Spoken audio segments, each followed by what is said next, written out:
Welcome to the Genius Factory. Enjoy the video. In this video, I will explain how to deposit into Interactive Brokers. First, log into your account and navigate to the Transfer and Pay menu. Select Deposit Funds to view your available options. You will need to choose your preferred method, such as an ACH transfer or a wire transfer, and then follow the on-screen instructions carefully. This ensures a smooth and successful funding process for your investment account. ACH transfers are a popular and convenient way to fund your account. You can link your bank account directly within the Interactive Brokers platform. Once linked, you can initiate transfers, usually up to a daily limit of $100,000.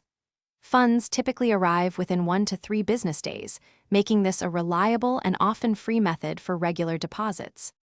For larger deposits or when speed is critical, a wire transfer is an excellent choice. These transfers typically settle within 1 business day, ensuring your funds are available quickly. You'll find the specific wiring instructions, including bank name, account number, and SWIFT code, within the Interactive Brokers deposit section.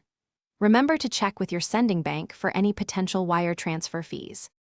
Beyond ACH and wire transfers, you might also consider using online bill pay or mailing a physical check. Always double-check the specific deposit instructions provided by Interactive Brokers for each method to avoid delays. Remember that funds need to fully clear before they are available for trading, which can take several business days depending on the method chosen. Thanks for watching. If you found this helpful, don't forget to like and subscribe.